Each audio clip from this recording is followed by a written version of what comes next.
Hello, hello, hello. Welcome to Royal Sussex Live. Hello, one and all. Welcome, welcome. Okay, let's see who we have here. Well, I was trying to get back to my 12 Central Time, but it just wasn't working out for me.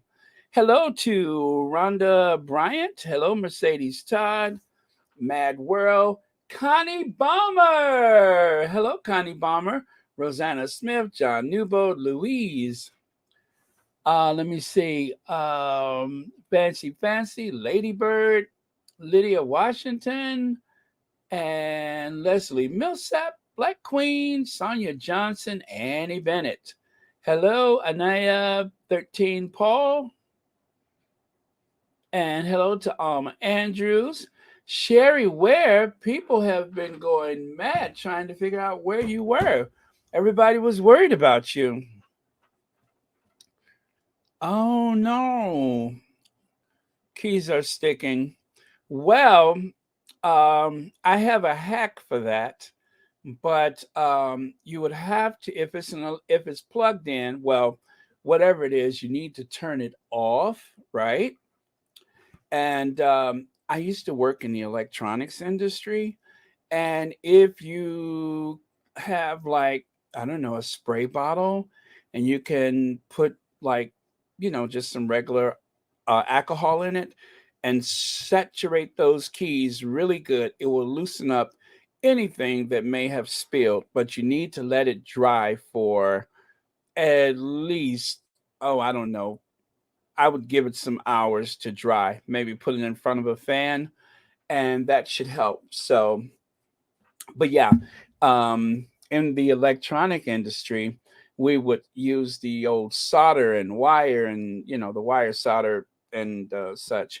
So and the flux was sticky, and alcohol or freon or whatever something like that would loosen up the it's almost like an epoxy.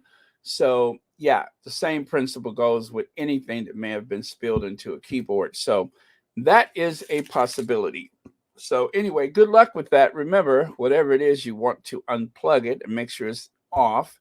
And then once you saturate it, it needs a good period of time to dry. Almost like, oh, I can't smell any alcohol. It's been hours. Then it's probably dry. But that's that's something that I've used in the past, and it was very effective. And then if that doesn't work, get some vodka and then use the vodka for the keyboards and drink the rest. That's that'll buy you some time while you sleep it off. John Newbold, thank you so much for the super chat, and thank you so much for watching Royal Sussex. Happy Saturday to you. Let's see. Blessings to all my beautiful friends. That is so kind of you, John Newbold, and thank you so much. And I'm glad that you do see us as friends. This is a place where we have a safe space for mostly like-minded people, but I think it's healthy that we don't always agree in the Sussex squad, but we do have a common goal, and that is to support the Duke and Duchess of Sussex, and also to remind people that there are no leaks in Montecito. There are no leaks in Montecito. So thank you so much, John Newbold, and thank you for watching Royal Sussex. All right, so let me get to some more people here.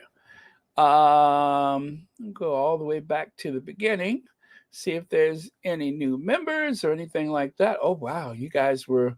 I guess I did give you plenty time before I started. I mean, I'm still scrolling and scrolling, and it just keeps going on forever. Wow. The first comment, Carol Lunn at 11:59 a.m. my time. Okay, followed by Connie Balmer, also 11:59. Very cool. All right. Excellent. All right, so I'm scrolling back the other direction. All right. I want to make sure that I didn't miss any super chats. And I don't believe I did. Okay, excellent. Very good. Hello, Anastasia Isabella, Compton Cali Girl, Marcy Foreman, Kenetha Ash. Good to have you back, Sherry Ware. Everybody was very worried. Okay, Kathleen Bryant, hello. Okay. All right, so we're good then. Good, good, good. All right, remember, it is October. It is Breast Cancer Awareness Month. I don't have to tell you what to do. I just want to make you aware that that is the time of year that we're in. And it's also my favorite time of year, fall. And hello to all of my Libras out there. Hello, Georgia Walker. Thank you so much for the super sticker. And thank you for being a member and for watching Royal Sussex. Jenny Hyde, Jeannie Hyde. Hello. Irene G. Hello to you too. Brenda Gray. Naomi Maria. Oh, from Australia. Very nice. It's already the next day there, isn't it? Is it like midnight, 1 a.m., something like that? Hello, Susie Q. Glad you're here. Ray Raquel, hello. Educate you too. And oh no. I'm so sorry to hear that. Bologna Lanita. I am so sorry to hear about that. I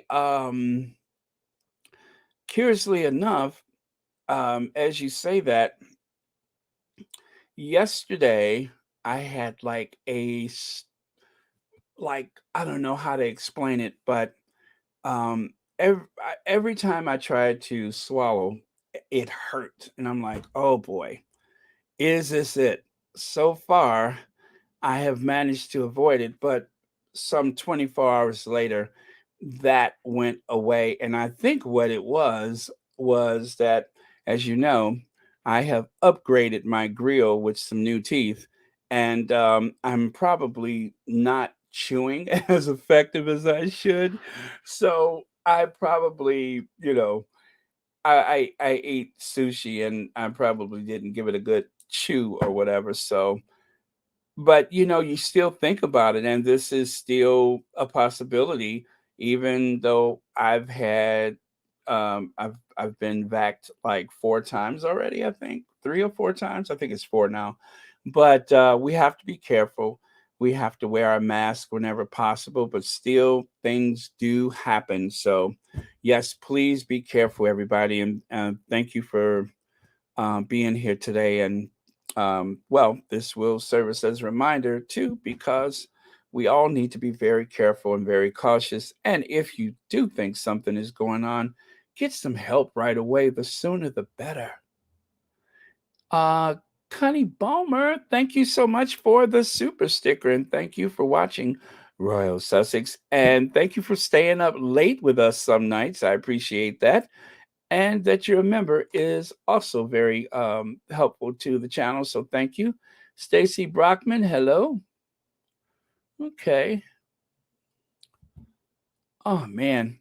So yeah, I've enhanced my smile as I told you guys. So at some point I want to go I want to be on camera.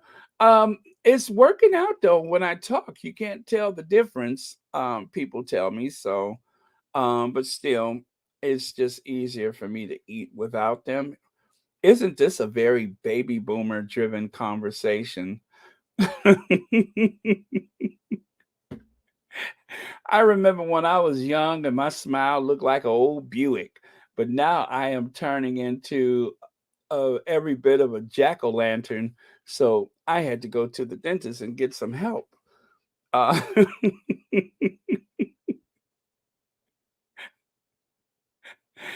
oh man, but until I get used to them, we'll just have to stay incognito like this. But I'm getting there. I'm getting there. Hello, TCC, son. Hi, Mary H. Glad you're here. Eleanor Patterson. Yeah, isn't this a very baby boomer conversation? My teeth. All right, guys. I enough about that. Let me see here. Oh, I saw that too, Sherry Ware. I saw that too. And believe me, I have put enough pressure on my organs as it is, but I'm sure that, that doesn't mean everybody, and it may depend on what kind, you know what I mean? So, right now it is still just I guess a theory, but I don't think they know for sure. Um, let's see. Okay, let me see. Oh, hello to Gladys Gold, Jay Armour, and Gwendolyn Daniels says, Baron, know the feeling, have dentures also. Nothing tastes the same to me. Right? Right? I don't care what people say. It's just not the same. Yeah, we got to see how this goes. But so far, it hasn't been easy. It has not been easy. It's been quite the adjustment. So all I can say is floss and take care of that smile, because you only get one. You only get one, but then after that, um, you'll be just like quite a few of us, I would imagine. I guess I could just say this: my teeth are like the stars; they come out at night. Rodney Jackson, hello. And Alma Andrews, hello. Thank you both for the super stickers. I will forward this to my dentist immediately. I will forward this to my dentist immediately. But thank you, Rodney Jackson, for watching Royal Sussex. And thank you, Alma Andrews, for watching Royal Sussex. And my dentist thanks you both for his kids' college tuition. Let me see here. Let me see. Did you do implants? With implants, you retain your bone density. Well, you know what, Legs? Now, this is interesting. Um, of course, those are incredibly expensive. So I'm on a list somewhere where I think that you get like a reduced rate or a sliding scale, but the list is about a year long before they even call you to do an evaluation. So this is going to be a process, but I am on a list, and hopefully I can get them for next to nothing, if not free. So I'm hoping, but yeah. So in the meantime, I got the dentures so that I don't lose any more of what I have, because you put more pressure on your existing teeth. And so for that reason, I went and got the partials. And yeah, so hopefully it works out, because I would love to do the implants, and we'll see how it goes. But so far, I am on a list, but I may not be seen and possibly until this time next year. But I'm hopeful. Hello, Stacy Brockman. Welcome to Royal Sussex. All right. Well, let's get into it, shall we? So this has been a great week for the Sussexes, and I'm so glad for that. I love to watch the Sussexes Sussex. As you can see here, Prince Harry at the was this the oh yeah. I'm sorry, it was Better Up. It was the Better Up event. And just to see him casually in a group of people and smiling. Sometimes when Harry sees a camera, he gets triggered, I think, and he doesn't always smile. All right. But he's getting better. And I'm so happy for that. But he doesn't always smile. And, Barcelona. That may be an excuse to go on a vacation. Huh. I have to think about going to another country. All right. Barcelona. I love Barcelona. Barcelona is so beautiful. Maybe that should be my next travel video. Anyway, um, what was I saying? Now, see, my head is filled with images of Barcelona now. Uh, oh my God. What? Not even a full mouth. Here in California, $22,000. Is that later? She's glad. 20. Oh, yeah. Like I say, I'm on a list. I'm on a list. Oh, man. Yeah, it's a lot of work. It's a lot of work. $22,000. Good Lord. Okay. I know we're getting off the topic here, but let's go with this. I'd love to go to Barcelona someday. I'd love to eat all the food and see the museums. Oh my goodness, Barcelona is just one of the most beautiful places. I'm telling you guys, if you have suddenly got a phobia about going to Narnia, there excuse me, there are alternatives like Spain and Portugal and Italy and France and Germany and the Czech Republic and Hungary. Those are just a few of the places I've visited. But yeah, are alternatives. And I promise you, there will be no language barrier. If you're spending money, everybody understands you. Everybody speaks green, according to George Jefferson. But yeah, okay. Sorry, you guys. Sorry, I got off track here. But yes, glad to see the Sussexes happy. Glad to see Harry doing his thing. Very casual, laid back, very fit, healthy, and living his best life. Harry. Okay. And there, if you notice this week, we had a surprise visit with the Archetypes at the Women of is it Women of Spotify or Women's and Spotify? Well, anyway, Meghan made a surprise visit. So far, we've seen no video, but I'm loving those chairs for some reason. They look like green, like an apple green velvet. Wow, that's fascinating. But yeah, so I love that. I love that.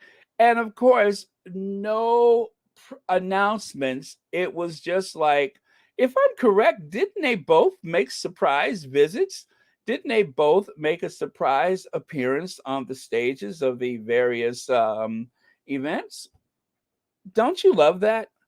And even more important, the people that produced these events, they said nothing to the press. There were no leaks because, of course, that does not happen in Montecito, but they were able to go to these events and they surprised everybody in the collective rooms. It was just magic for them this week. Love, love, love, love it. So, oh, you know what I found out, Leslie? You know what I found out? Here I go jumping off the topic again. I got to stop looking at the comments and focus on my my slides here. But when you're on a fixed income, they will pay for a full set of dentures. But if you are receiving partials, if you're getting partials, you have to pay for that. So, yeah, depending on what your insurance is, they will pay if you have one of the state insurances, they will pay for a full set. But if you're just getting, you know, just a few teeth, if you're getting partials, they won't pay for it. You got to pay out of pocket. Go figure. Hello, Susie Q. Oh, I'm sorry you can't comment right now, but thank you so much for being here with us. And Susie Q, I do apologize. This must be a bit worrying for you because I'm talking about my slides and then I keep looking over here at the comment. Oh man. Okay. Oh, let's see. Joan Garcia says, Bear, and after the visits, they stopped in for In and Out Burger. I hope they did. I hope they did. In and Outs are awesome. The last time I had one was in, oh gosh, I think it was LA about, 2019. That was the last time I had one. Okay. Let's see. Prince Arch and Lily. Oh my God, I can finally comment on my new channel. Cool. I'm glad you're here. I don't know what happened, but I'm glad you're here. Hello, Chef Sandy Love. All right. I got to stop. Look. Hi, Judy Rigo. I got to stop looking at the comments and get back over here. So, as I was saying, nosy as I am, hi, Ma Jones. Hi, Ruth C. Anyway, let me go to the next one. And of course, I love this black and white photo. Harry and Alexei Robichaud, who recruited him as the chief impact officer at the Better Up. Better Up's value increased exponentially ever since Harry's arrival to the startup company, which has been valued at, oh gosh, I know it's gone into like the bill. Is it hundreds of millions, or did they go into like what, 2 billion?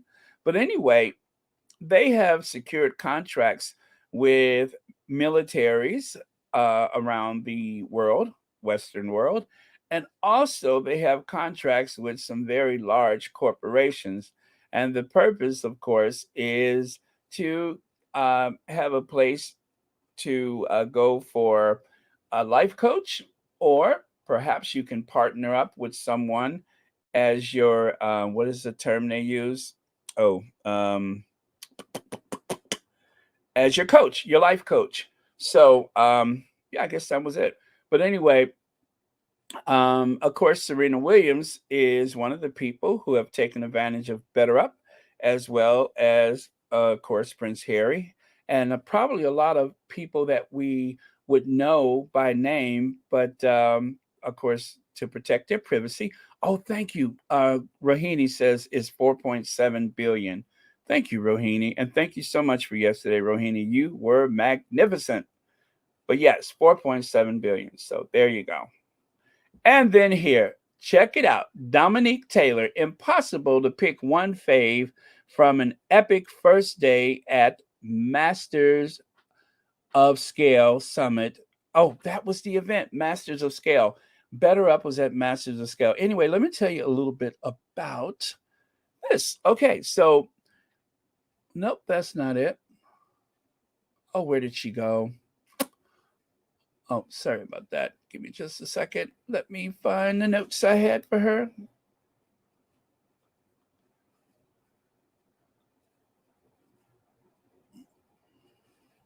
Oh, Dominique Taylor, Better Up.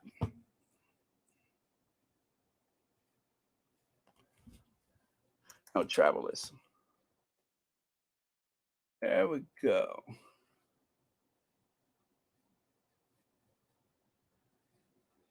Okay, sorry, you guys. Let me get that going here.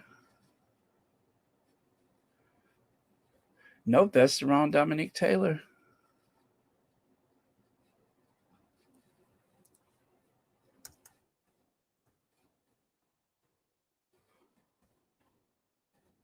Ah, got it. Got it. Very good.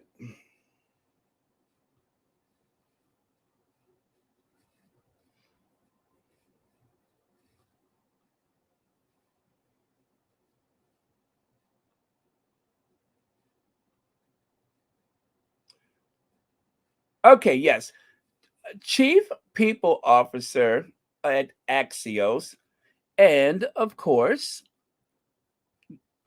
oh my goodness, what did I do with it? Oh, you know what? It was right here in front of me. Sorry about that.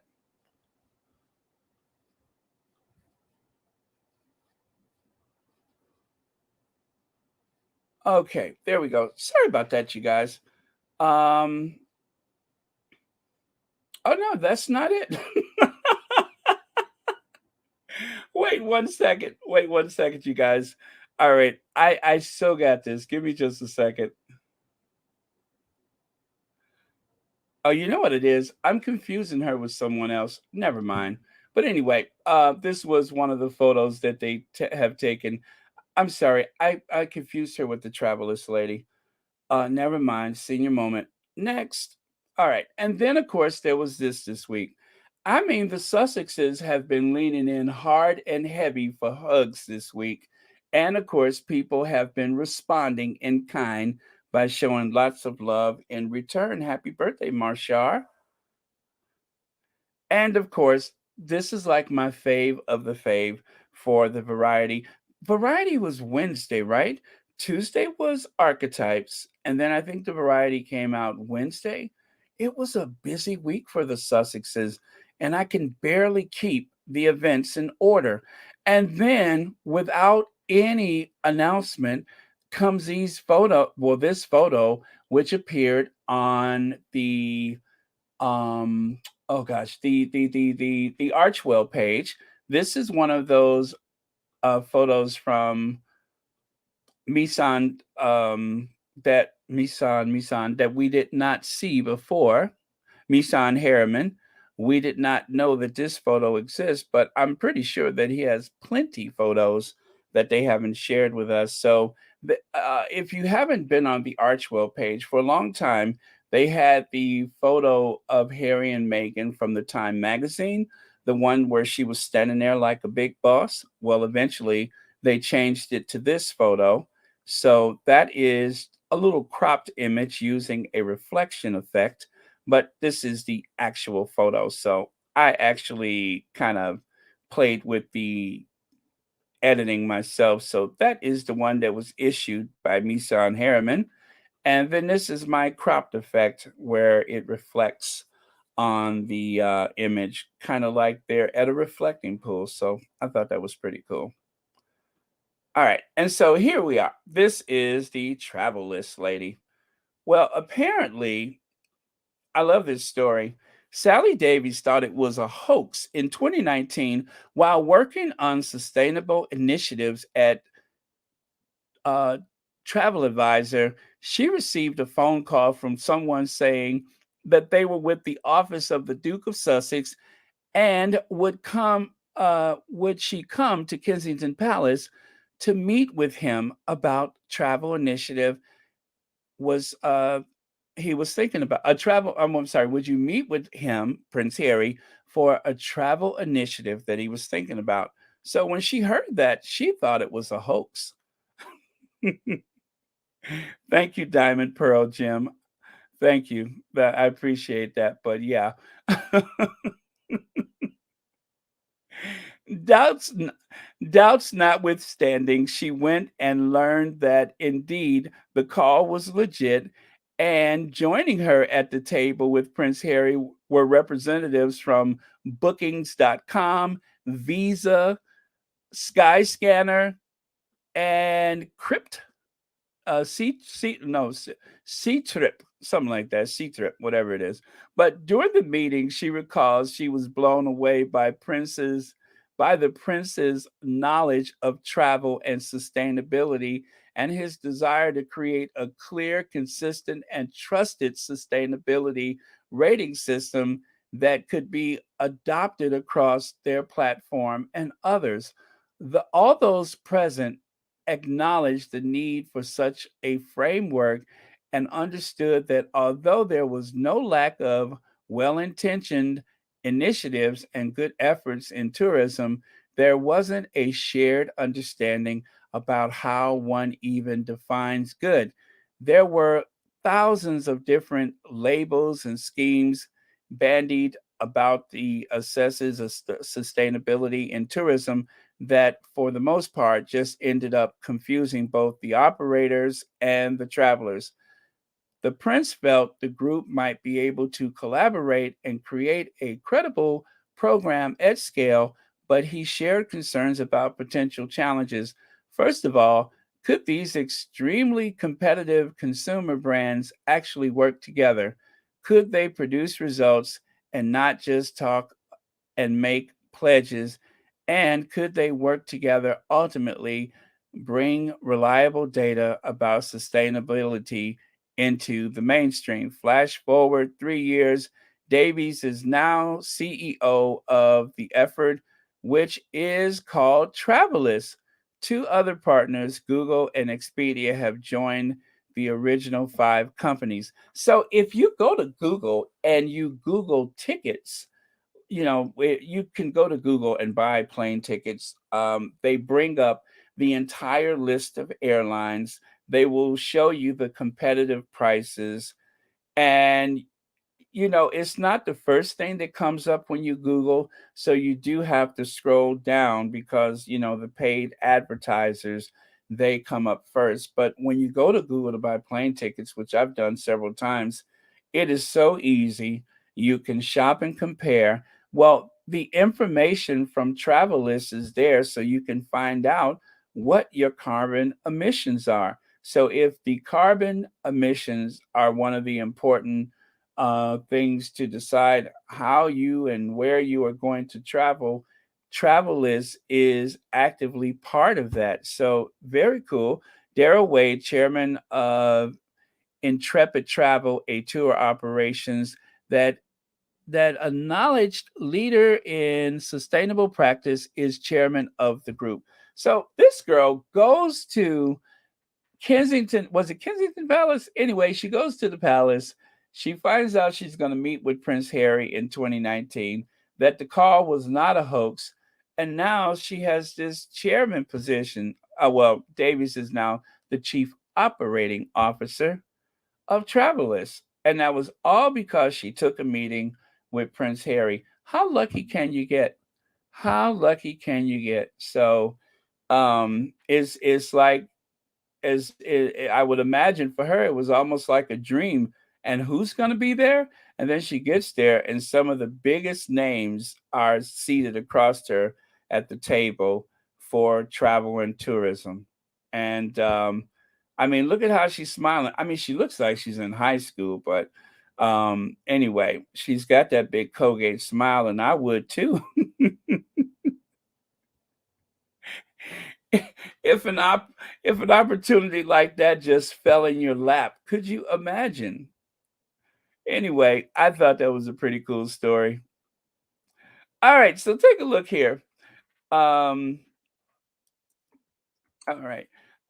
Now I saw this. Matter of fact, let us cleanse our palate, shall we? Hit it, Annie.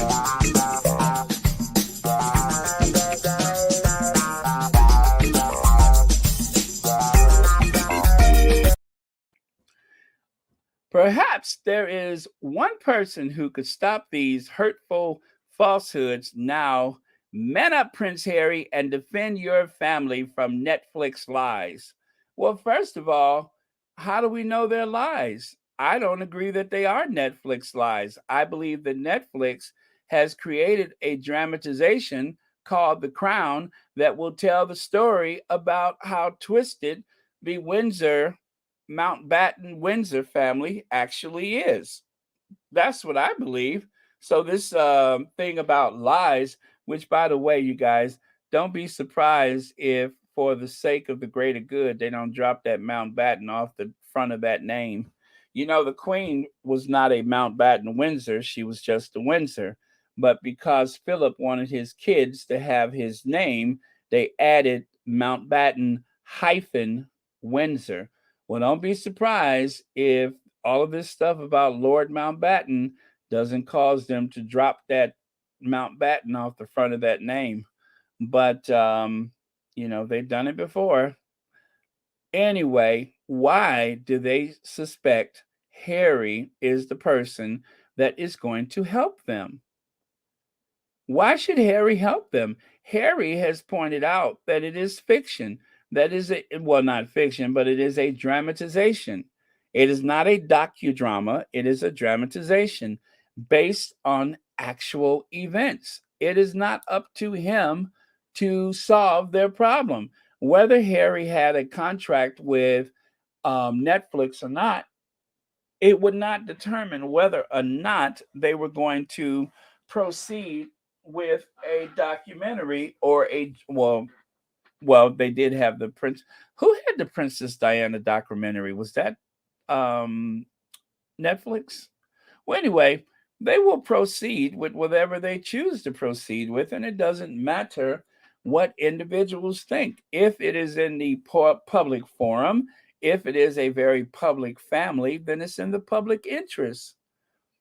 This is just a bunch of grandstanding and a bunch of posturing to try to make the Sussexes look bad, and no doubt clickbait. Thank you, Audrey Teschner, for the super sticker, and thank you so much for watching Royal Sussex. Happy Saturday to you. So, yeah, this is just a bunch of posturing. Harry does not have the power nor the ability to either stop this uh, the crown, or, of course, where his book is concerned, I don't even know that he has power to stop his book. I don't know that there is any attempt to go back and change any information based on the whining of the royal family and all of their sycophants. Why would he, and why should he, and where does these expectations come from? So, yeah, it's I think it is, just like I said, just a bunch of posturing. They don't suspect that Harry could do anything about this, but again, it's to make him look as though he let his family down. Ray Raquel says, first leave Harry out of this and worry about your your heir, right? Your heir. I thought you said hair. Your heir. Second, you first you first, Daily Fail, finally leave Harry and Meghan's name out of your mouth and take a few seats. Absolutely, Ray Raquel. Leave the Sussexes alone. And where that is concerned, if Harry had the so-called power to put an end to this, then how come his father, how come his father don't go to the tabloids and use his power to convince them to leave those uh, his son and daughter-in-law? Why not go to the tabloids and tell them to leave them alone?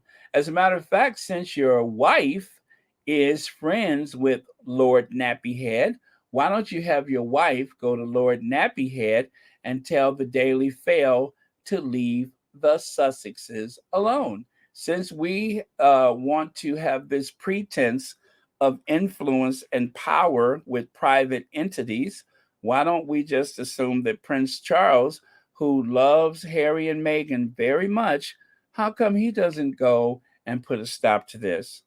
How come Prince Charles won't allow the use of the titles Prince Archie and Princess Lilibet? That's something else that he could do. Rahini says, so who has the power to stop the racist attacks on his wife?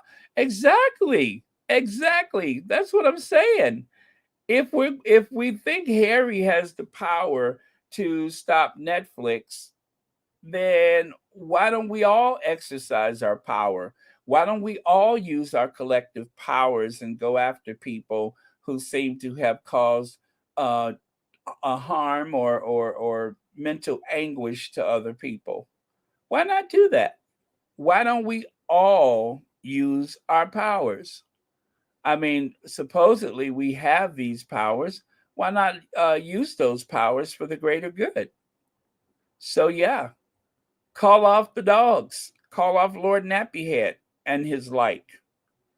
So, yeah, that's what makes this so stupid is they have this assumption that, or at least they try to project this assumption that Harry has the power to go into the offices of Netflix and say, you know what, guys,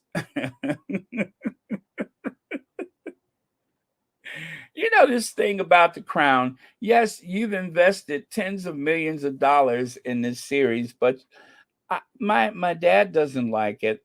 His wife certainly doesn't like it. So why don't you all cease and desist? Just put a stop to this, and I don't know, maybe I'll go get a job in commissary or something like that to make up for it. Or maybe we'll throw you a picnic this weekend at our what is it, 11.5 million pound house. Yeah, come over for a picnic, but let's stop all. Yeah, as if that does not exist. So yeah, this is just stupid.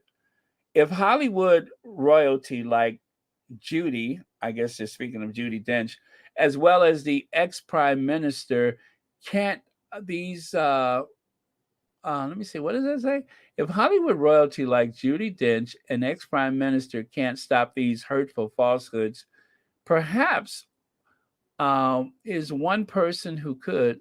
There is one person who could. Prince Harry. Oh, you know what? Gosh, that's small. Let me see. Let me zoom into that.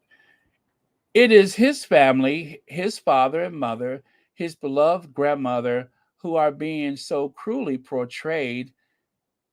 If he had an ounce of compassion, he's endlessly telling us is so important, he would step in to demand that. I love it. He would step in to demand that Netflix, which is paying him and Meg's million, set the record straight and show a disclaimer. For once, Harry would be doing the decent thing. For once, Harry would be doing the decent thing by his family. For once, by Harry not telling everybody everything he knows about his family, I would say that was doing the decent thing. That is being that. Oh, how do they say that's doing them a solid? Although I'm not holding my breath. Well, you know what? Don't hold your breath. Playtel's people, don't hold your breath. What's her name? Amanda Playtel. Oh yeah, she has that like section with all of the different stories in one. Yeah, hold your breath. As a matter of fact, keep holding it. Oh yeah, so why can't Willie Boy stop Netflix? He's next in line. Well, as you know, as you know, people have speculated that the calls are coming from inside the house. The calls are coming from inside the house. And so, yes, maybe it is up to Willie Boy to step in. He seems to have some kind of sway with the tabloid media. It has been alleged that there has been quite a few leaks from Kensington Palace. So, and of course, he read that ridiculous speech throwing his mother under the bus. So, if you can read the speech to destroy your mother's reputation, well, why not confront those same people to save your father and your stepmother's reputation? Yeah, he seems to be in a league with them. I don't see why he couldn't. That's a great point. That is a great point.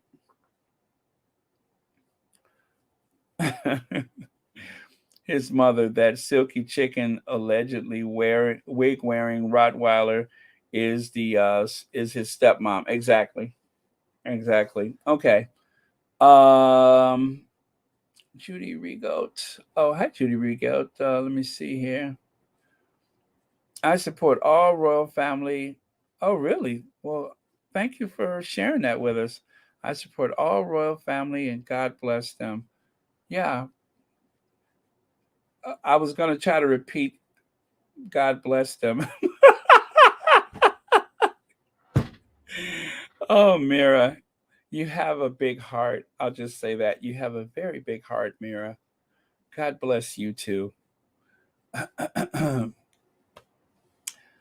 I need to drink some water. I feel dirty now. Okay. Am I on the right channel?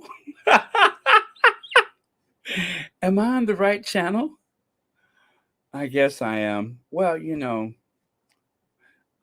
well, yeah, I know, but still, I as far I don't think they said anything bad. They just said how they felt, and that's okay. Um,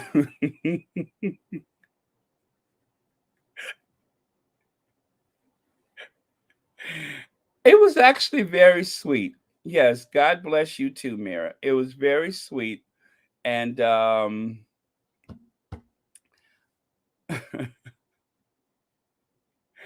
well, we certainly don't hate anybody, that's for sure. We may not always like how some people are, right? And we blame certain people for certain things, but we, yeah, ugh, I feel dirty. Well, anyway, yes, bless you for your consideration of one of the wealthiest families, one of the shadiest families in the world. But people who bless people are the blessiest people in the world. I don't know. Um, oh man, it was like somebody turned the sound down. I'm like, what?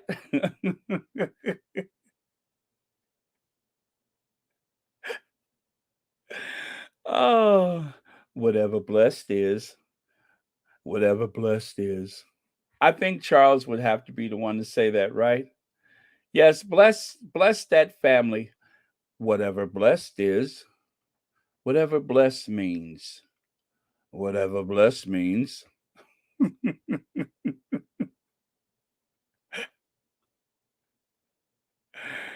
thought it was very sweet though. It was very sweet, you guys. So I shouldn't laugh. That was very sweet. And you know what?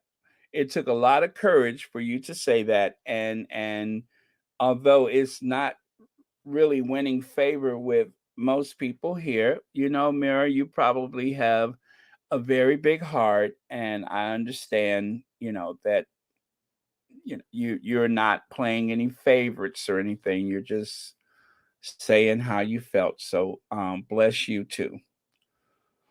Oh God. Anyway, did I tell you guys I bought some wine from Costco? I might check out a bottle this afternoon. But I did. I bought some wine from Costco. Never bought any wine from there before. Uh, today might be a good day for it. A little wine and cheese. Um, ooh, boy, I tell you, that was a silent grenade, wasn't it?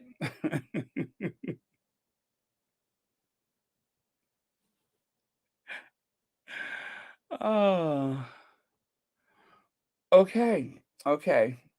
Well, at least she's a subscriber. You know, she's a subscriber, and she wasn't being um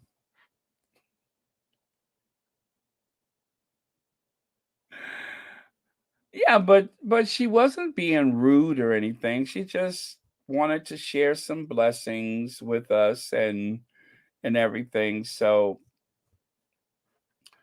yeah.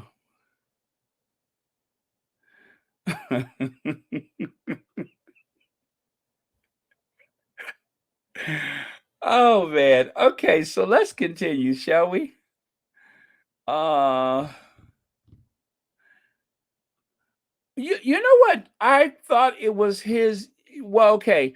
Yes, they do owe him money, but that was because the people that he hired to do his bookkeeping made a mistake. It wasn't like the IRS did that deliberately, but the people he hired seem to have made the mistake, and so they'll straighten it out. But I don't think that there was anything nefarious where the IRS was concerned.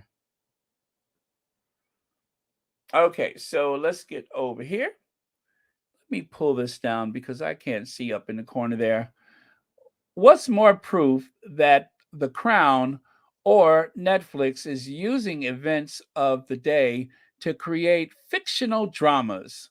The late Queen and Prince Philip were never hugged in the ashes. Now you see, I'm going to tell you why I'm sharing this with you.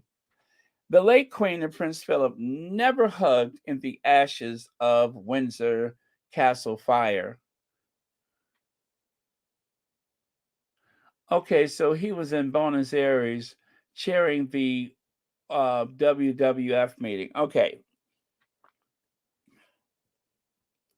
you know what's really stupid about this? You know what's really stupid about this argument? This actually makes them look very human. This actually appears very loving in terms of gestures that they could exchange with one another. I don't see how this is a problem. I don't see how this is a problem. Why is this a problem? Yes, it is fictitious. Okay, so maybe he was out of the country. Who cares? Who cares? What difference does it make? There was a fire. It was a very what was that? Horribus anus horribilis or horribus, whatever she said in Latin. A horrible anus. It was a horrible anus for her. So the Queen said 1992. I will never look back on 1992 with undiluted pleasure, as this has been a horrible anus. That's what she said. She said it was a horrible anus. That's what she said. The Queen said, I will never look back at 1992 with undiluted pleasure, as this has been a horrible anus. So if the Queen had a horrible anus in 1992, didn't she deserve a hug? If I had a horrible anus, I'd want somebody to hold me.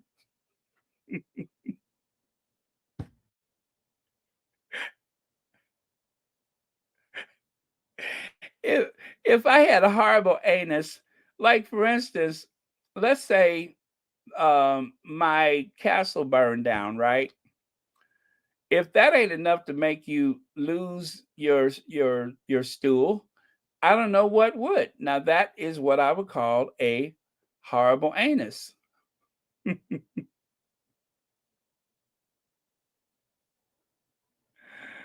Or as they say in Latin, anus horribilis, and horrible anus. Right. Yeah, Mary H would have a horrible anus too. Everybody would. I mean, you've just lost the great Windsor Hall. What's less horrible than that? So when Philip heard about the horrible anus, even though maybe physically he couldn't be there to hold her, but spiritually, that is exactly what happened. He held her tight in the ashes of the great Windsor Hall. So, they took some license, but I don't know that it's such a crime. I mean, it's not like they appeared on YouTube after a couple of pranksters offered them maybe perhaps 300 pounds to lie and say they saw the Oprah Winfrey interview. Now, that's what I call being a horrible anus. So, if anybody's a horrible anus, is Dickie Arbiter. So, yeah.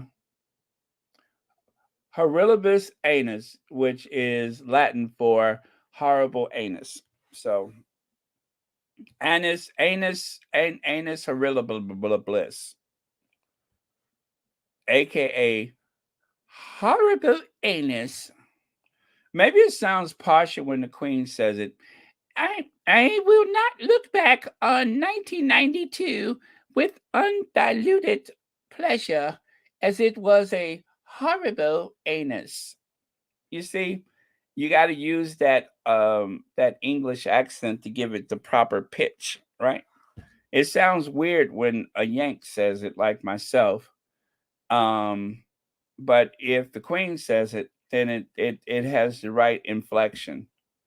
So, okay. So I'm going to say that this is a big fat nothing burger. Who cares if Philip was in well, okay. Who cares if Philip said he was in Buenos Aires? I mean, are there any photos of Philip in Buenos Aires? Is Buenos Aires code for Philip being away doing something else? I mean, you have to think about it. If what else could Buenos Aires possibly mean? Buenos Aires. You know what? I'm not going to touch that one because I will only make it sound weird, and I'll make it sound kind of provocative as I do so often. But maybe Buenos Aires is like a code word that the Royal Protections officers use when Philip is not exactly where they say he is. I mean, I'd have to see some photos of Philip in Buenos Aires. What is he doing? Buenos Aires. What? Buenos Aires. See what I mean? See how, kind of risque that sounds? So,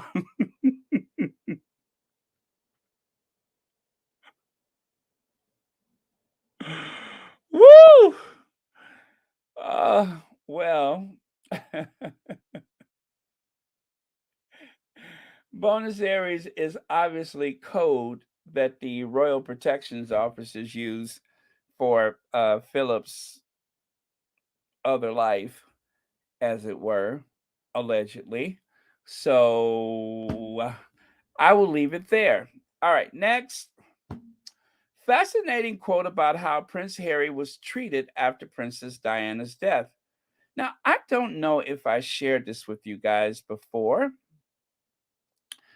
but apparently that institution who never heard the word therapy before seems to have let Prince Harry down.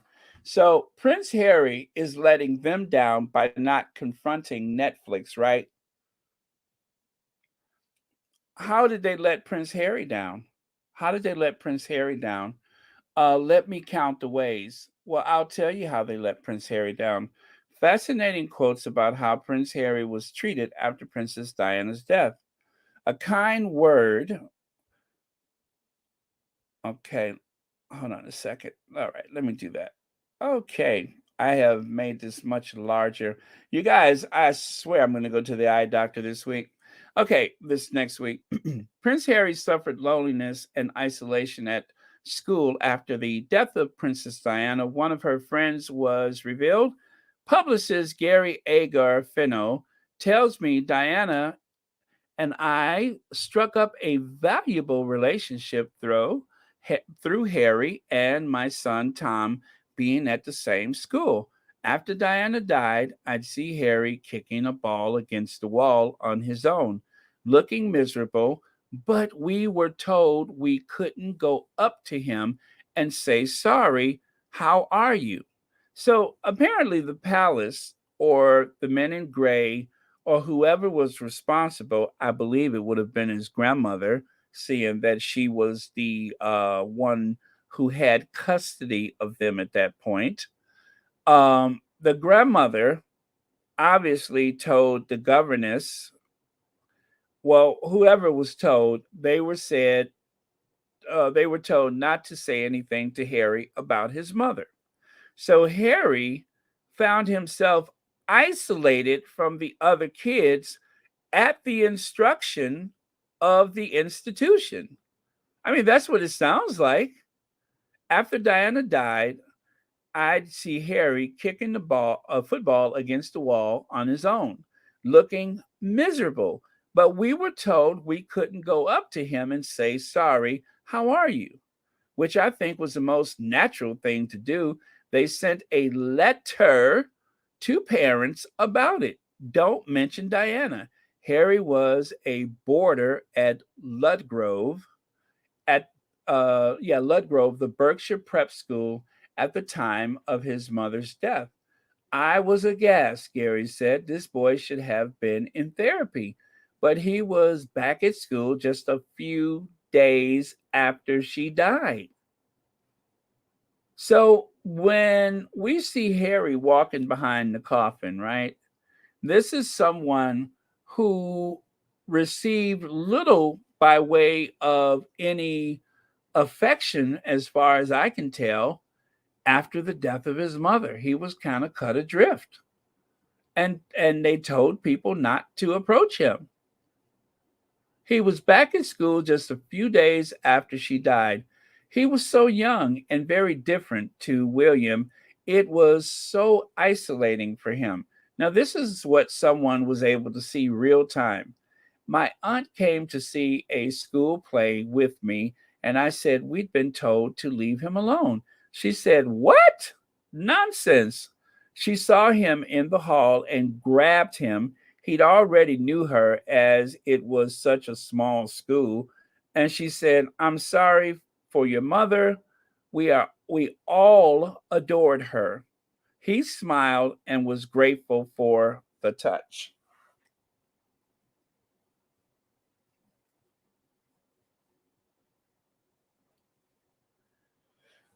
He smiled and was grateful for the touch. Thank God they left that cold, isolating institution. Thank God that he left that institution. Now, this is from a newspaper. This is a little cutting from a newspaper that someone shared. They were sent a letter and told not to approach him, not to mention anything about. I mean, and I guess that's where the isolation comes from, is because when you say don't say anything about it, well, don't say anything about it means don't say anything. Because, of course, people want to talk about it. People feel compelled to reach out to him because of it. And it, of course, being the death of his mother under mysterious circumstances in a tunnel in Paris. We were told not to talk to him. Interesting, isn't it?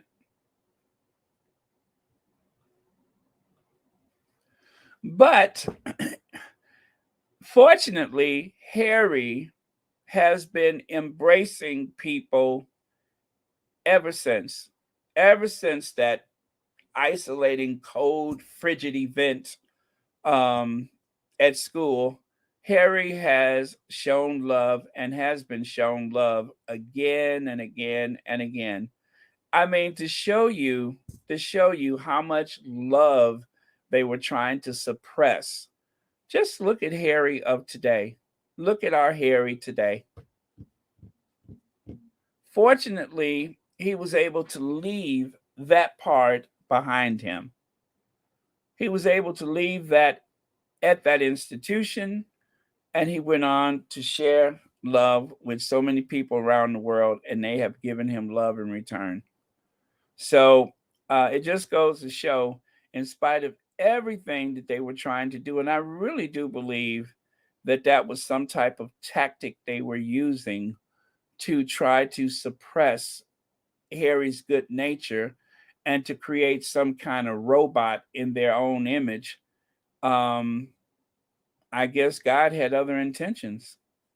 God had other intentions for Prince Harry.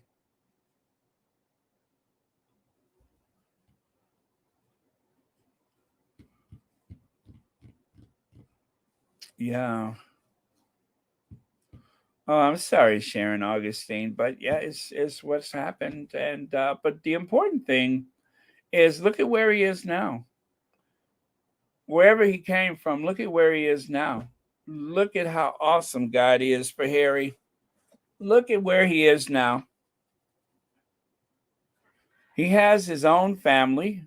He has some extended family, and love is all it takes to make a family. I mean, he's got the Sir Elton Johns and the Oprahs and the Tyler Perrys and such. He has family. He's not from nowhere, you know? And he's got the Sussex squad.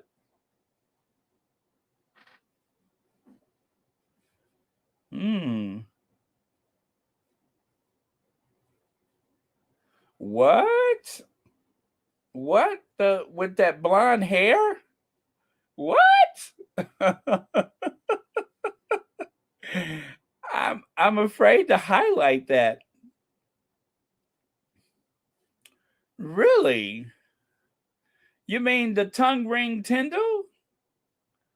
Really? Lady Bird, what are you saying to me? What? I mean, I realized that she looks so different from her brother and her mother and her father, but what? Wow. Okay. Uh Now that gives me something to think about. Well, did the real dad have a tongue ring too?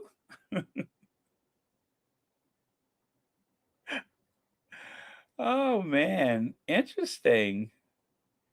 Well, I'm gonna have to look at her a little differently now.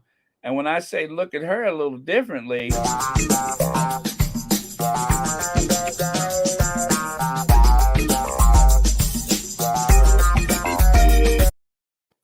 get around, I get around, yeah, get around, woo, I get around.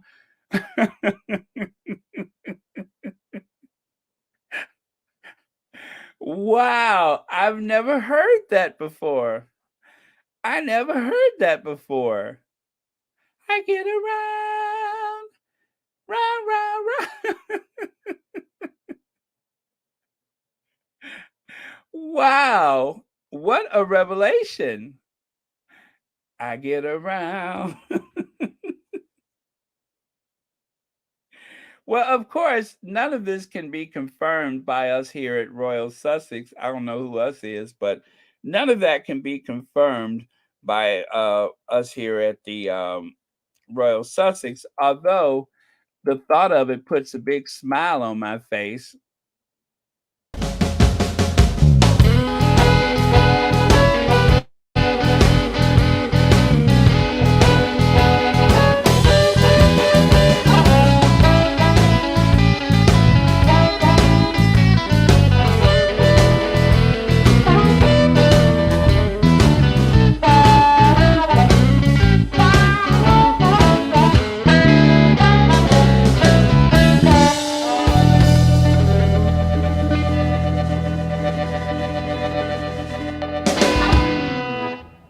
Right on, Annie.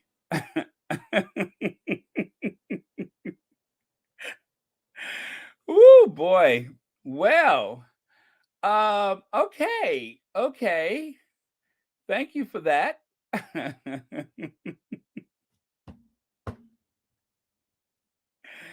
Didn't know I was going to get an earful today.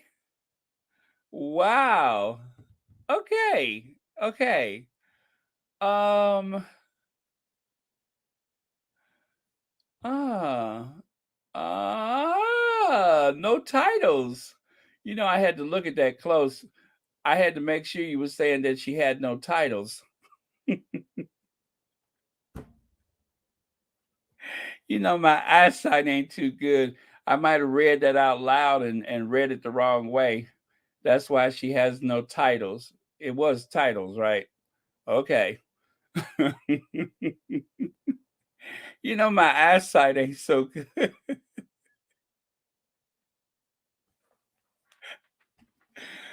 Oh man. Because I'm thinking of the picture in my head. I thought she had plenty title, but I see what you mean. Okay. So as this Royal Sussex has drifted into a quite weird area with my twisted mind, um, I won't look back on this Royal Sussex with undiluted pleasure, as this Royal Sussex has been a horrible anus.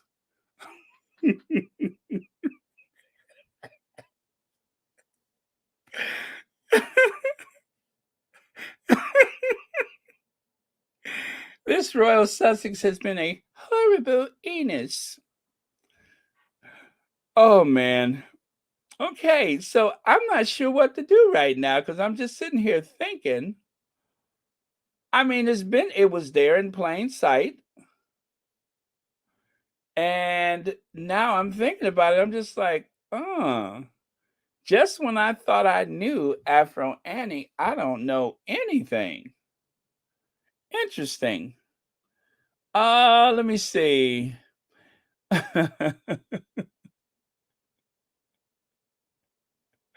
Lorna Williams, thank you so much for your 7 months of membership here at Royal Sussex, and thank you for being so supportive to this channel.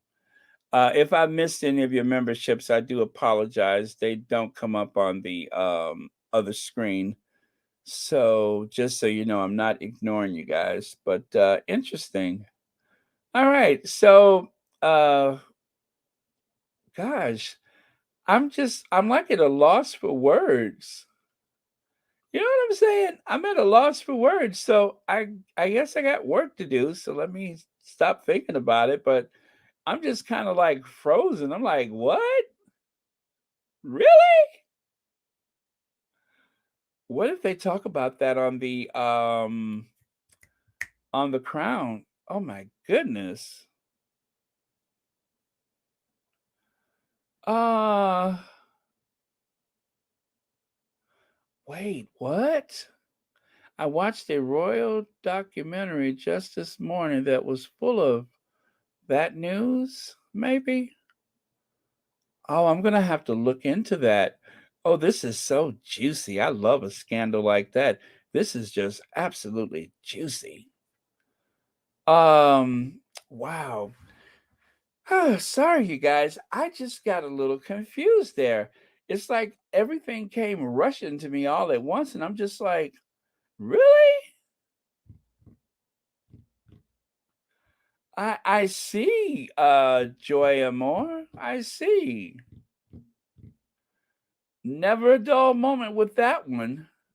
And all this time, you guys have known about this and said absolutely nothing to me and allowed me to believe. But I guess you can't put the genie back in the bottle. No, knowledge is power. Interesting. I will never look at her again the same way. Never again.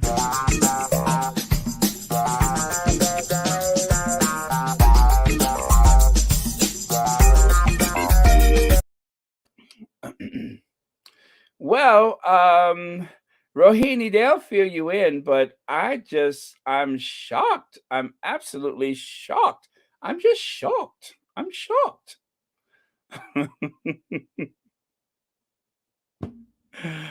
Oh man, again, this is unconfirmed and we cannot substantiate. And of course, this is all alleged, etc., etc. Huh. Well, so about Harry. Harry's happy. Okay, let's move on. Uh, she has the boldness, vision, and strength of conviction to build on what Boris began. That's why today the Mail backs Liz Truss for leader. Fast forward to what, yesterday? Day before yesterday? Truss was a disaster. A disastrous dalliance who served only to remind us what a real leader looks like. Now, gee, I wonder what they suppose a real leader looks like. Let me guess. If I was a guessing person, right? If I had to guess who they thought was a real leader, I am going to go out on a limb and say, uh, let me see. I'm getting there. I would go out on a limb and say Bojo. Bojo is what a real leader looks like. I think that's what they're implying, but let's not get ahead of ourselves, shall we? That's what they're implying. Gosh, I still got a lot of slides. That's what they're implying a real leader looks like. Bojo. Bojo is a real leader, not Liz Truss. Liz Truss only reminds us what a real leader looks like. So let's recall some of the other headlines from the Daily Express. Only Cameron can save Britain.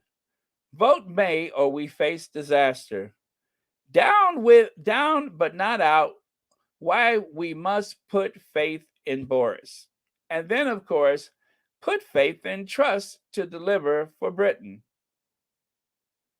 So that is how they saw things. But what ended up is that Liz Truss could not be trusted. Liz Truss had a disastrous policy when it comes to the economy.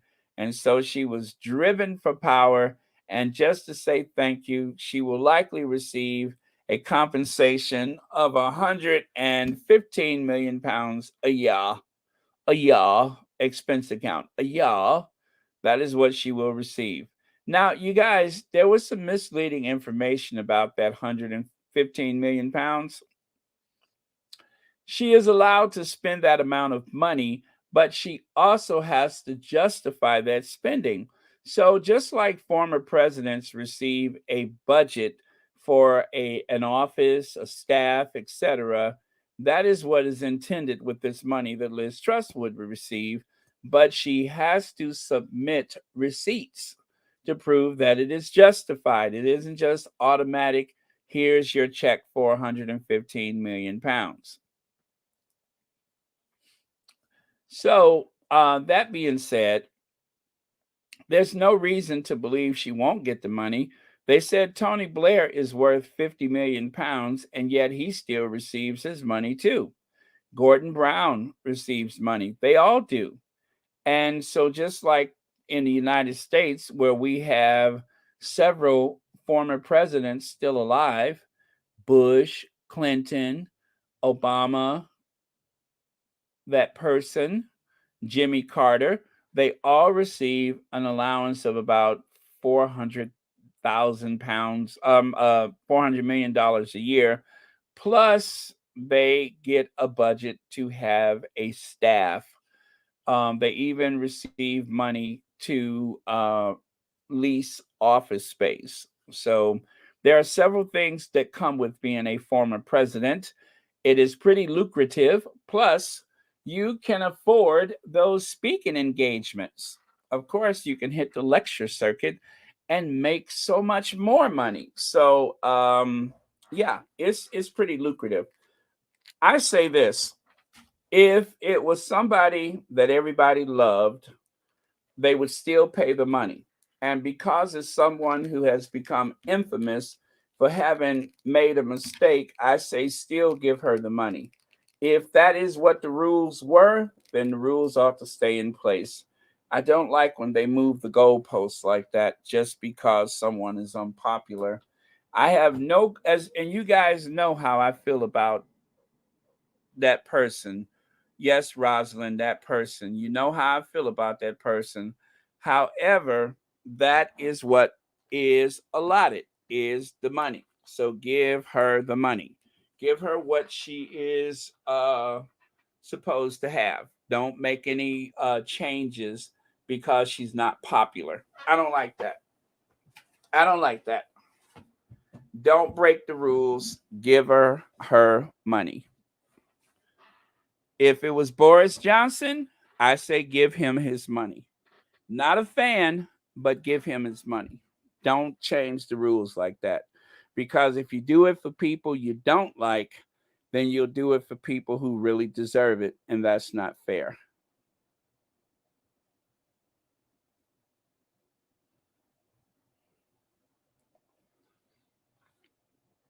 Oh, really? Yeah, you know what? I didn't think about that. However, I think he would still get the Secret Service. The Secret Service is a given. Impeached or not, you still get that Secret Service. There is no scenario where you let a former president of the United States um, twist in the wind and they're in a position of danger. That should not happen, even with that person that I don't care to say his name. So yeah.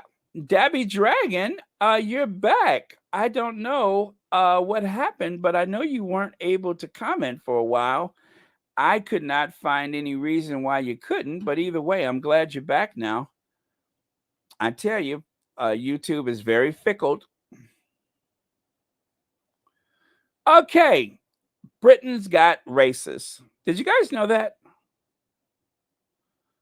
Britain's got racists. I know this is a shock to many people, but there are racists all over the world. There are racists in Topeka, Kansas. There are racists in Tupelo, Mississippi.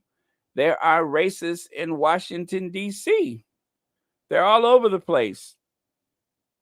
Yes, and even in Harlem. They're everywhere. I know this is a shock to you guys. And yes, there are racists in Britain. Um, Dr. Shola says, caller on LBC just said Rishi Sunak is not British. Tory voters don't see him as British.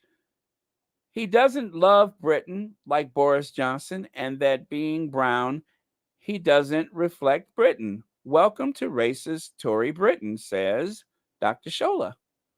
Rishi Sunak was born in the UK. Boris Johnson was born in New York. So there's actually a little documentary about Boris Johnson's youth. And yes, Boris Johnson was born in New York. Boris Johnson relinquished his American citizenship or any claims to his American citizenship because as an American, he would be required to pay tax, even though he was the prime minister, even though he lived his life in Britain. He loved Britain so much and did not care to be an American because he didn't want to pay that money. So Boris Johnson relinquished his United States citizenship. He renounced it. Now, here's the weird part about this, though. Had Boris Johnson not renounced his American citizenship, you guys do know he would have been eligible to run for president of the United States. Did you know that? As an American born person and over 35 years of age and not a convicted felon, he would have been eligible to run for president of the United States. I'm just saying, as weird as life is, as weird as life is, um, Boris Johnson was an American, is an American, probably. I guess you could say he still is, but well, anyway, officially he's not. But he was born in New York City.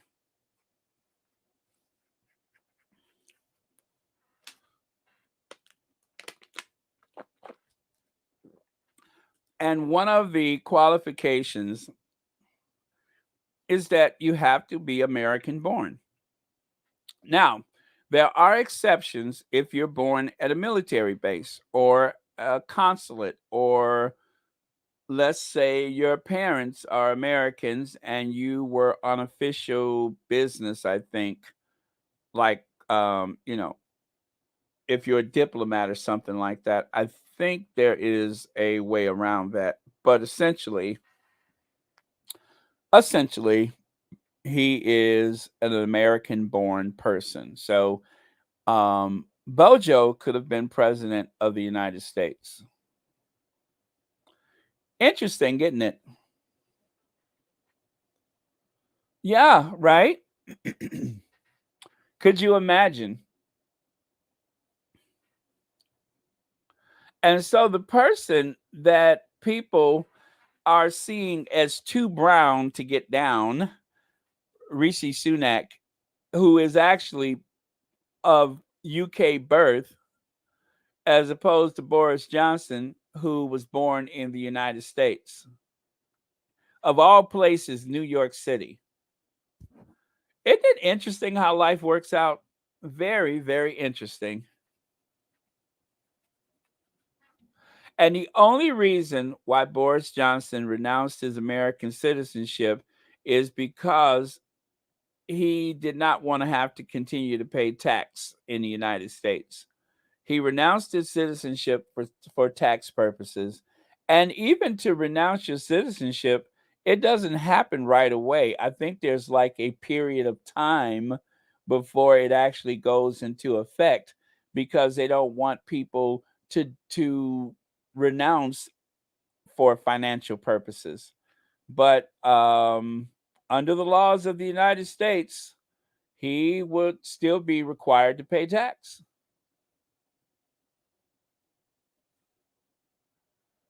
Oh, thank you, Sherry Ware. That's interesting. Boris Johnson's father is Turkish and he had a Muslim name uh, before his aunt's following death of his parents changed his name to the English mother's name. Oh, that's interesting. I never knew that. Isn't that something? Well, where does the peroxide come from? Who started peroxiding his hair? Who introduced him to peroxide? Anyway, there's Rishi Sunak, the British born next prime minister, I hope. Um, and not just because he's brown, but enough of Boris Johnson. Enough. I hope Rishi Sunak makes it. But if not, you know, maybe next time. Boris Johnson doesn't love Britain, he loves himself. This caller is racist. On what basis did they decide Rishi doesn't love Britain while being a Tory MP? Is it his color?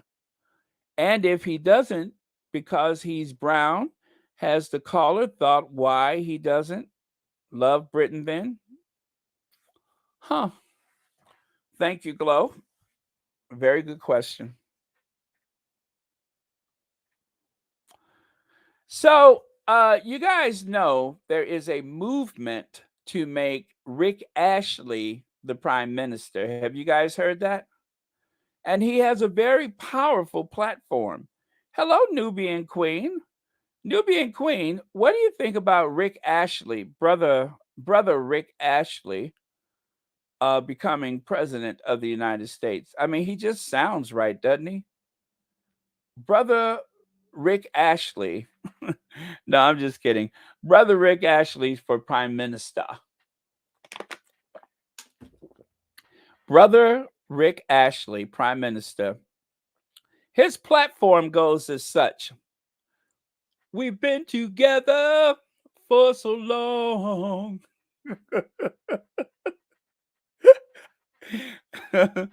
If you vote for Prime Minister Rick Ashley, if you vote him for Prime Minister, he's never going to give you up, never going to let you down, never going to run around, desert you, never going to make you cry, never going to say goodbye, never going to tell a lie and hurt you.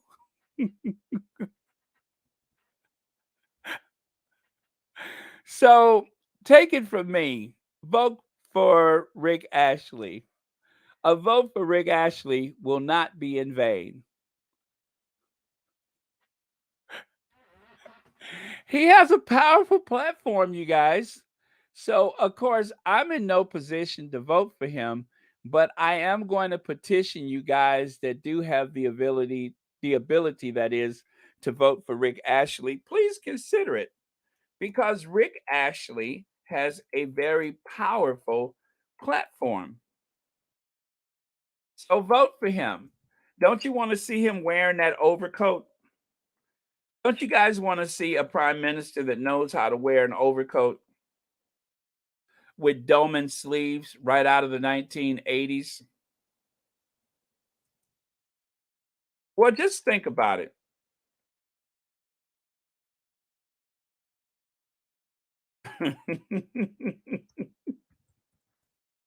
I mean, he sings like a brother, right? He sings like a brother.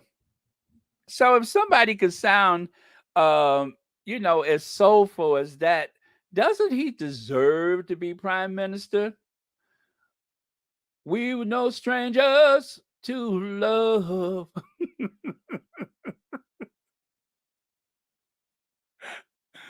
Oh man, we've known each other for so long.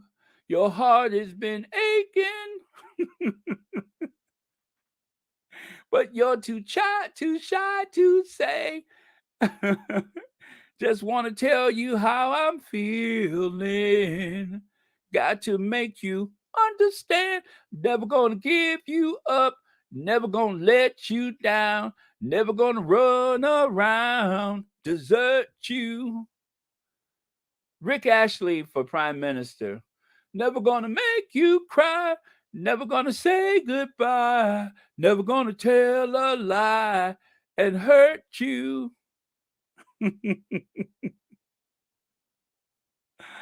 Anyway, you guys, just think about it.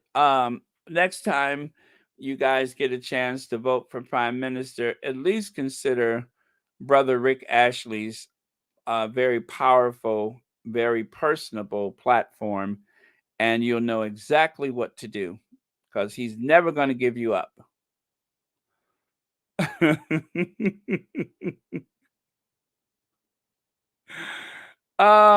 Speaking of him, have you guys seen this?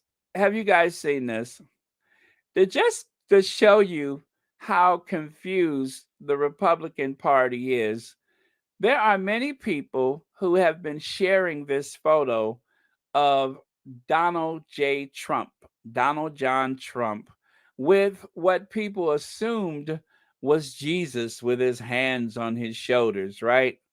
It turns out that image with a towel over his head, not a cloak or anything like that. It's actually a towel. That is the image of Charles Manson. Yes, a vote for Trump is a vote for Helter Skelter. Thank you, Jackie Messiah. Um, yes, a vote for Donald J. Trump is a vote for Helter Skelter. Literally, people have shared this photo again and again across um, I guess, the MAGA sphere, and they didn't realize that someone else who doesn't really care for Donald J. Trump inserted the image of the Charles Manson. So there you have it. A vote for Trump is a vote for Manson. Let me see. Oh, really? Interesting. Married to a woman of color. Yeah. Well, still some people marry a woman of color and still have as much hatred as in their heart as the next person. Oh well. And then of course there's the whoopster. There is the whoopster. This seemed to have dominated the squattydom yesterday. I mean, the squad was not having it. This was like big yesterday in the Sussex squad. And I understand because it does seem to rub a lot of people the wrong way. Um, Whoopi Goldberg kind of stepped into it with that comment, and I've watched it a few times, and I never saw the reaction or the contributions from the other women on the panel, which I finally had a chance to see that, and that was interesting too. But um, yeah, it was very uncomfortable to watch, and I wish, I'll just say this. Olivia Harris, I hope you're okay. But yes, I'll say this. I'll say this. Hey Sean, I'm glad you're here. I think oh man, how do I put this? I believe that there is a hostile element toward the Sussexes in a lot of television here in the United States. And I told you I have this opinion about the hostile element being some people that are expats that have come to the United States to profit from their writing skills to take advantage of the fact that, I don't think there's a lot of Americans that are going through journalism classes these days. I think that in the future, journalism is going to suffer because a lot of people are doing exactly what I'm doing. They're going straight to social media. And if you can go directly to social media, what do you need to go to college for? I'm not saying that's a good idea, but I'm just saying that is the fast track to television is to go through social media. Now, I saw a journalist on a local television station some time ago, and sometimes I get curious about people that I see on television, and so I Google them.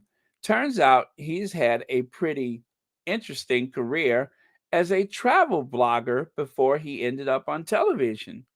So it seems as though, if I recall, I think this gentleman had a college education. But the thing is, not everybody does, and not everybody will, or some people may quit school and travel the world because you can travel and blog and earn a living like that. So I don't knock it. Why wouldn't you if it's available to you? However, I think there's going to be a deficit of American born, down on the farm, rural, suburban, whatever. But there's going to be a deficit of journalists that were actually born in the United States.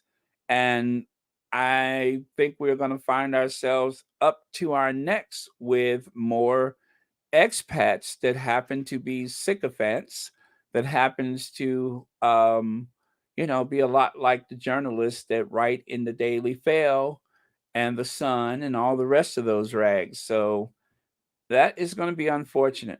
I don't know what the amount of people, studying journalism today is, or any other subject to become journalists, but I hope that's not the case. But it just seems like our media is tainted with royalists, and I don't care if they are royalists, but I do care that they seem to target the Sussexes. I don't care for that type of s- activity, that assault on these Sussexes. That bothers me a lot. So, oh man, but what can you say? But anyway, it just seems like there's a hostile element in American television, and that so many times those hostilities wean their ugly faces when they have to write or produce programs related to the Sussexes. There seems to be a terrible bias there.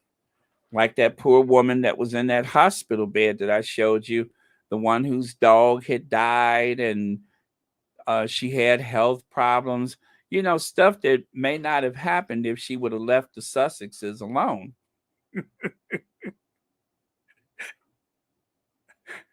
I mean, she was already suffering, and then she started writing about the Sussexes, and not only did it require for her to go through a lengthy surgery, but then her dog died, and she probably still somewhere talking smack.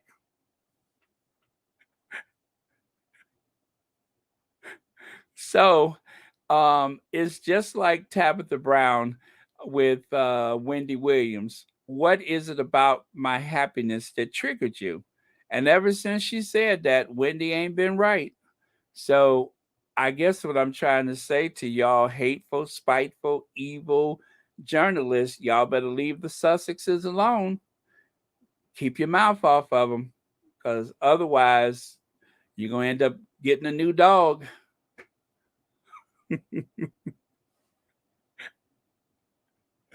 That's not shady, is it? I'm just saying, leave them alone.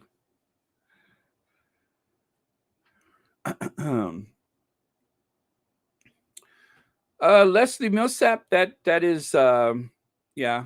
It just seems like a lot of people. I mean, the amount of people in universities today. If you've seen a university lately, yes, there are plenty Americans there, but there's also a lot of people, a lot of, you know, foreign people in our universities these days. As a matter of fact, that's where the money comes from. Getting a degree in the United States, you know, the country that so many people put down all the time, is still very, very lucrative if you can get a college degree here in the United States. A college education goes a long way anywhere in the world if you go to the right universities. So, okay, let us move on then. So, I didn't know anything about this Claudia Jordan, but it just seems like she can clout chase with the best of them, right? Right? I mean, I just taken a glance into Claudia Jordan. I see this. Claims Kanye tried to hook up with her while with Kim Kardashian. I don't know if that's true or not true, but I think it speaks volumes of the type of people there are in this world that seem to virtue signal and clout chase whenever possible. I mean, you really have to be desperate if you have to pull this one out of your herbivorous, your honest herbivorous. If you have to pull this out of your honest herbivorous, I can't even say that. Herbivorous. If you pull this out of your honest herbivorous, you must really be desperate. You must have undiluted pleasure if you have to reach into your honest herbivorous and pull out Kanye West. You must really be desperate. So,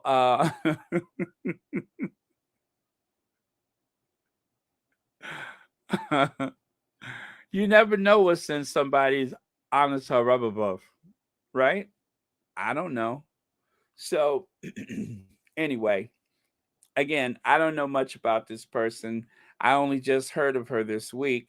I think also she was one of the, what was she, some kind of housewife or someplace or something?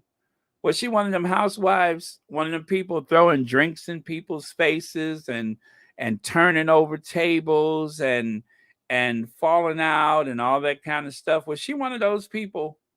A housewife of New Hampshire or something? A housewife of Connecticut? Where was she a housewife? She was some kind of housewife anyway. Um, the housewife of hair weaves. Was she one of the housewives of hair weaves? I think that was it. She was a housewife of hair weaves. What's that? She tried to be a real housewives of Atlanta and New Jersey. Yeah, that's what I said. A housewife of hair weaves.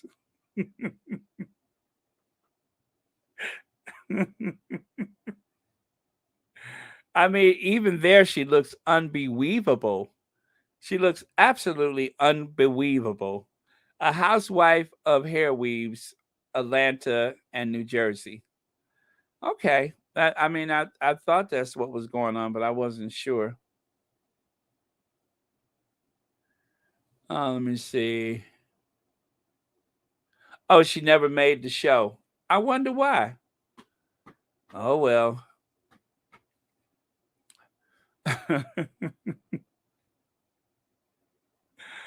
Oh, man. Okay, so anyway, that's enough of the housewives of hair weaves. Didn't Beyonce make a song called Unbelievable? Unbelievable. Cause if you are a hair weave. Oh man. To the left, to the left. Everyone with a hair weave to the left.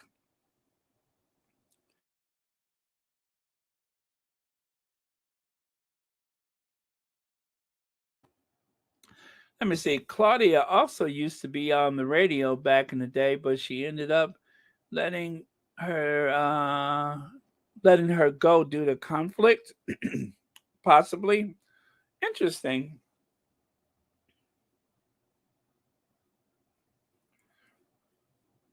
Okay. So Anyway, speaking of Whoopi Goldberg, I remember when this incident happened, and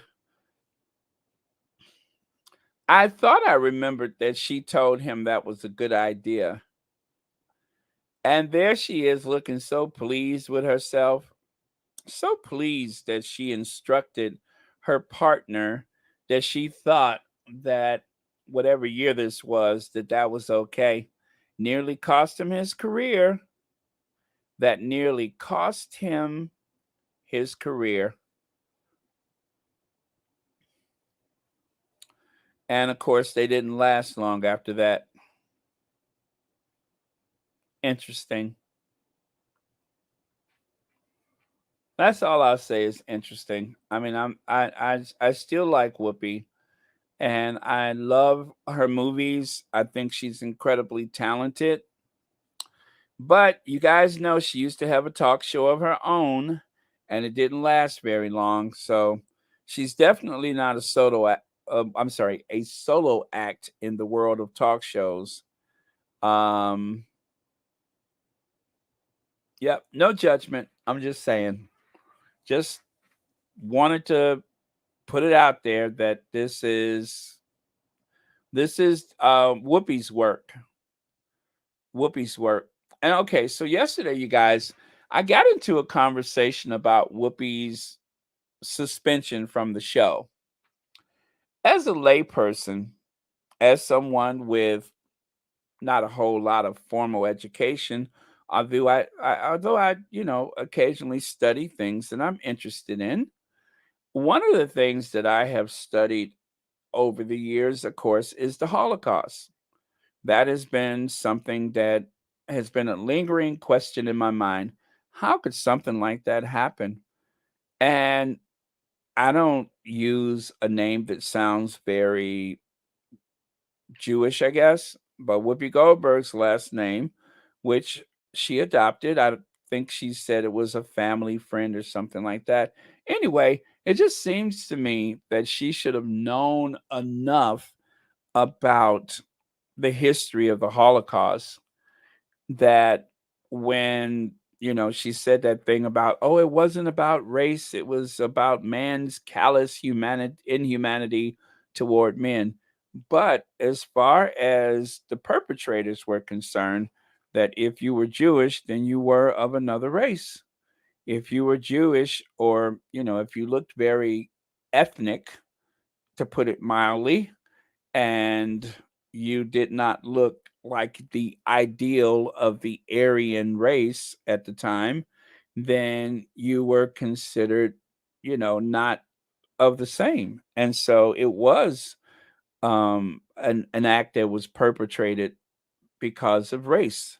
That is what the Holocaust was about. And she um, got into a thing on the show where she said it wasn't. And that was embarrassing to her, which I'm only bringing this up to say this is that we all make mistakes. And she was absolutely wrong about that. And like I say, I'm not the sharpest tool in the shed, but even I knew that that's what predicated the Holocaust. It wasn't because, they were just being inhumane. It wasn't just because of religion, although that played a part of it, but it was that they didn't see Jewish people as being of the same race. They were using their race against them. So um that's clearly what it was. And Whoopi missed that one, and she got in trouble. And of course she had to apologize because she got it wrong. But before she apologized, if you recall, she actually doubled down on it. And I'm not on television. I'm not the moderator on The View. And even I knew better than that. So um, that really undermines Whoopi's credibility in my book. But then this happens where she criticizes the Duchess of Sussex for something that she didn't even watch or listen to. She didn't even listen to the um, archetypes, but yet she had this opinion. And I didn't actually watch her comment on The View. You guys told me about it first. but I had to go back and watch it so that I could see what you all were seeing, and it was very uncomfortable. So that's what I have to say about that. Is that sometimes even Whoopi Goldberg, who has won an Oscar, an Emmy, a Tony, and what's the other one? A Grammy. She's won all those things, and but that doesn't make her any smarter than the next person. She's very human, just like the rest of us. So, um, yeah, that's I'm just putting it out there that even people on television make mistakes.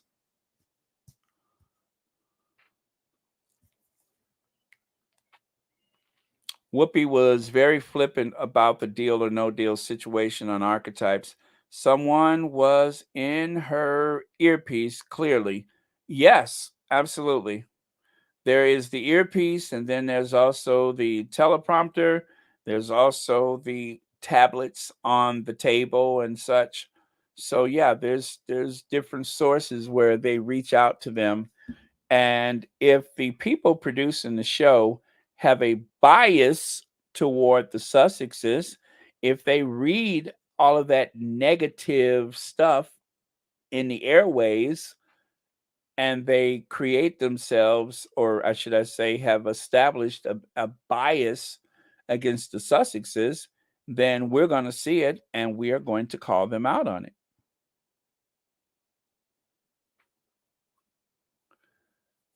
So, yeah, there you go.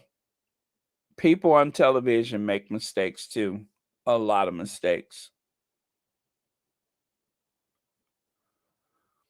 But yeah, I remember that and I'm just like, Whoopi, how did you get that wrong? How did you say it wasn't this, but it was that? How did you come to that? And then double down on it. She went on one of the late night talk shows and doubled down. She said, look, I don't want to fake apologize. I said it was callous inhumanity of man. I'm like, oh boy. Interesting, isn't it? Okay. But anyway, that's enough about the whoopster. Let's move on. Well, also this week, we learned about the courageous Nancy Pelosi. Nancy Pelosi wasn't hysterical or emotional during the January 6th and any other of those tropes that they like to throw at women in power. Also, she was cool and collected, determined to save our democracy. Again, not exactly the tropes about women in power, like they're going to be too hysterical, and they may faint. No plates of ketchup hurled. Strong, wise women leaders, women leaders rather. We need more of them in the U.S., like Nancy Pelosi. Nancy Pelosi's first obligation on January 6th was the preservation of democracy. That was her first obligation, was to preserve our democracy. While it was being undermined by someone being blessed by Charles Manson, Nancy Pelosi was on top of it, making phone calls and even trying to make sure that the vice president of the other party was able to keep himself and his family safe. She was even trying to make sure that the vice president was safe. And by the way, Nancy Pelosi was the third in line for power that day. You have the president, the vice president, and then, of course, the Speaker of the House in the line of succession. So Nancy Pelosi is, right there at the top of the food chain when it comes to our leadership. And she was trying to keep someone above her safe. Yeah, someone who's a step closer to the presidency and all she could think about was his welfare. Okay, Daniel. Oh my gosh, can I see that up there? Let me see. Oh yeah, Daniel Smith, one of the last children of an enslaved Americans, died at 90. This guy, this guy is the son of someone that was born into slavery. He grew up hearing stories from his father, who was born into bondage during the Civil War. Decades later, he marched in Washington and Selma with fellow civil rights activists. Growing up in the 1930s, Daniel R. Smith would listen to stories from his father as a young boys who often do. He was not supposed to hear these stories. They were meant for his older siblings, not for a child as young as 5 or 6. But after dinner on Saturday evenings, he would sneak out of the bed and listen to accounts of the whippings and crying posts, and of course, of the lynching tree and the wagon wheels. So, yes, his father was actually born into slavery, and he was conceived much later in life by his father, obviously. But so yeah, he you know has the actual accounts of slavery from someone who was a slave, and that the last known link to slavery was him. Those were beautiful. What let me see. Those were brutally vivid stories of bondage from his father. Had been born into slavery in Virginia during the Civil War and had toiled as a child laborer before making his way north to Connecticut, where the Smiths were among the only African Americans in town. I remember hearing about two slaves who were chained together at the wrist and tied and tried to run away. Mr. Smith recalls decades later they were found by some vicious dogs hiding under a tree and hanged from it. I also remember a story about an enslaved man who was accused of lying to his owner, and he was made to step out into the snow with uh, with his family and put his tongue on an icy wagon wheel until it stuck. When he tried to remove it, half of his tongue came off. So these are the stories that he heard from his father. My father cried as he told us these things. Mr. Smith, who was 90 when he died in October, on October 19th at a hospital in Washington, was one of the last remaining children of an enslaved Black American and a rare direct link to slavery in the United States. Born when his father was 70, he was part of a generation that dwindled and then all but disappeared, taking with them stories of bondage that were told firsthand by mothers and fathers who, after enduring brutal conditions on southern plantations, sought to build a new life better than better build a new life, better life for their families. Historians say it is impossible to know how many children of enslaved people are left, but while researching her book, Sugar of the Crop, My Journey to Find the Children of Slaves, 2009, author Sana Butler was able to track down about 40 who were still alive. All have since died. Mr. Smith was not featured in the book, although he later met Butler and helped edit his forthcoming memoir, Son of Slaves: A Black Man's Journey in White America. His story was a reminder that slavery was not that long ago. Butler said, "You can talk about the transatlantic slave trade, you can talk about Reconstruction, and people really think that is history.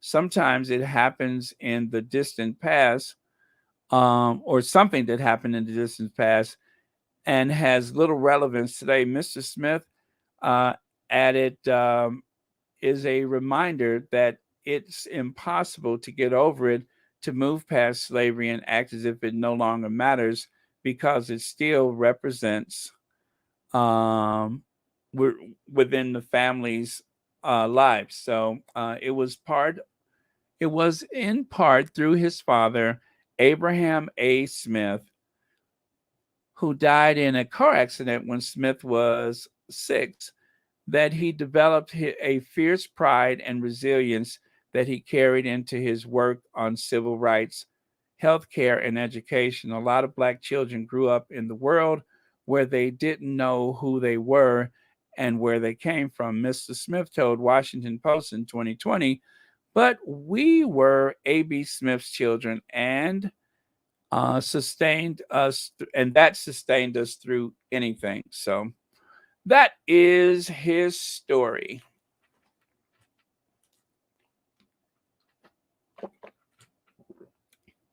All right, so let me see how much I have left. I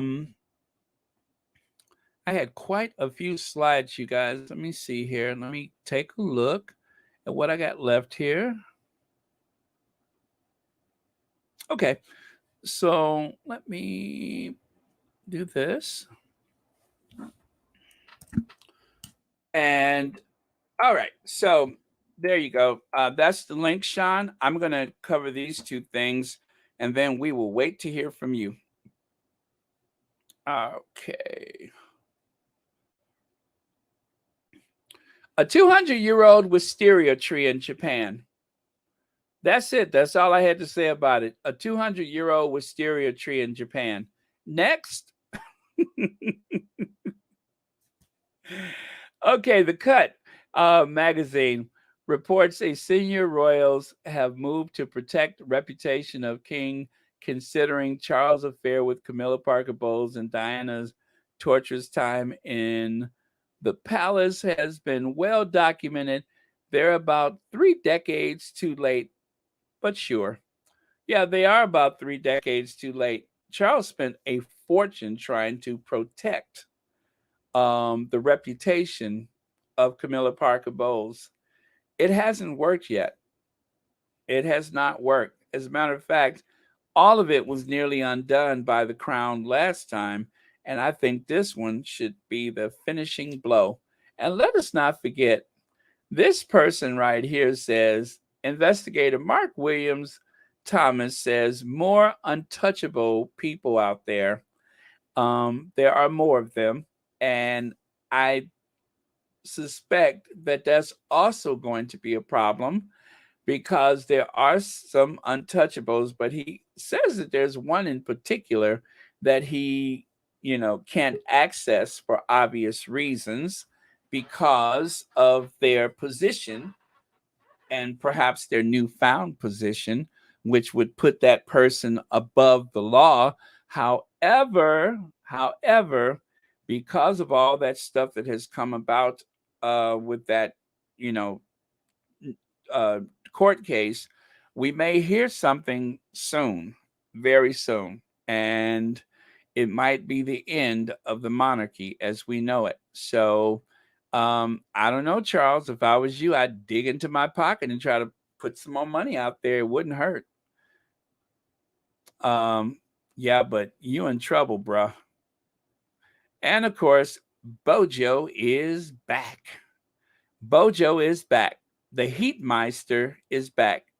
So, and you know what is interesting too? The Heatmeister, that was that character from the Christmas cartoon, the Heat Miser. Well, the Heat Miser may actually really be Boris Johnson. But yeah, he's likely to come back, you guys. I hope not, but it may happen. They said he has enough votes to put him over the top. So I think the threshold is 100, and he has the 100 needed. So good luck, everybody. All right. And wait, where did he go? I just Sean,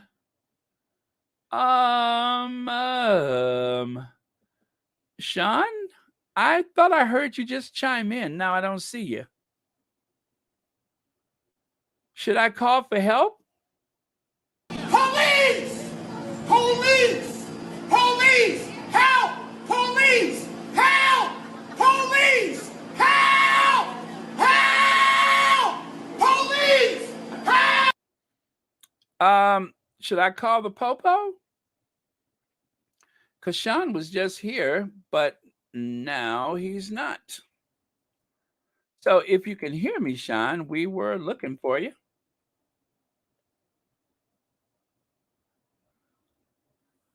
Oh, let's see here. Barron, as of tonight, he has 53 votes.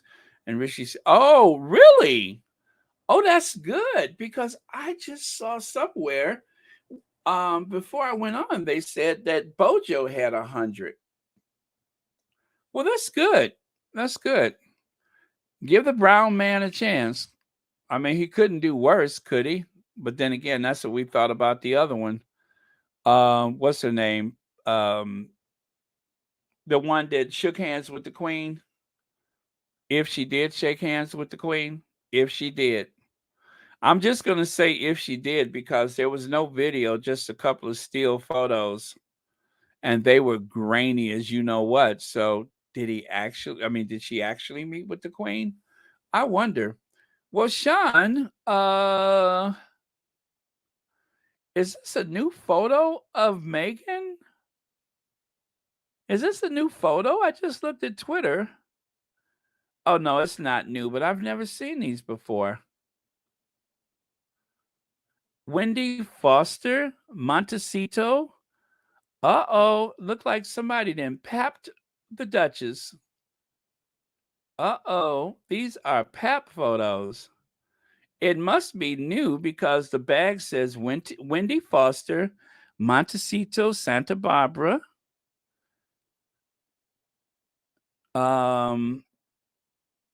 Upstairs Angel. Montecito, Santa Barbara. Let me look at this. Los Avalos. Okay, so they must have shops in Montecito, Santa Barbara, Los Avalos. Upstairs Angel. Wendy Foster, Upstairs Angel. Yeah, these are new photos of the Duchess, you guys. I'm looking at them on Twitter right now. I don't want to share them because I think they're pap photos. But yeah, she looks good too. And you know, guys, that is the guilty pleasure about the some of the photos that they have, is because we don't really approve of the paps, but yet we still love to see our faves, and we love to see them, especially when they're happy. So I'm just going to say what other people may be thinking, but yeah, that's true. We do love to see them, and we hope that they're not being that they're not being hounded or something like that. But yeah.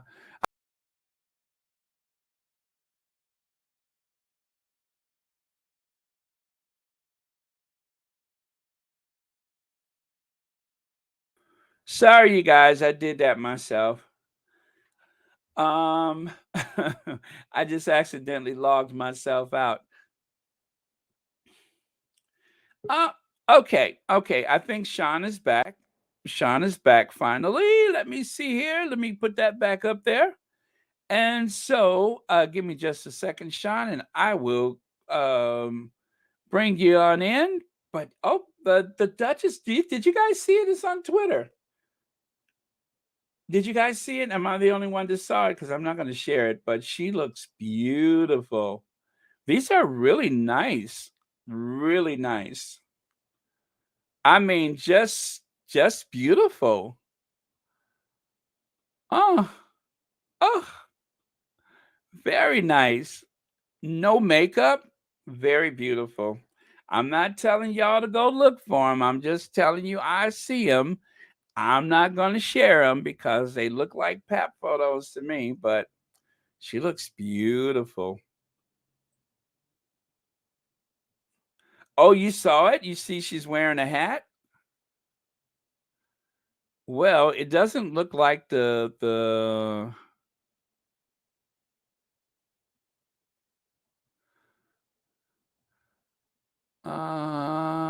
let me see.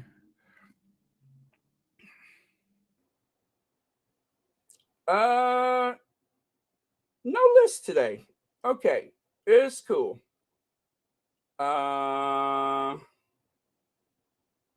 Okay. Oh, I do have a list. I do have it. Okay. Thank you, John Newbold. I love this, Sherry. Thank you. That is so cool the way you did this. Thank you, John Newbold, Georgia Walker, Connie Balmer, Rodney Jackson, Alma Andrews, Audrey Teschner, Lorna Williams, and Black Queen. Thank you so much for your super stickers and/or super chats. All right. Thank you so much. Yes, I just saw that. It was so clever. I won't tell you how she sent it, but it was very clever. All right, so we're good. We got our last comment, we got our faves, and it is time to cue Ginge Avenge.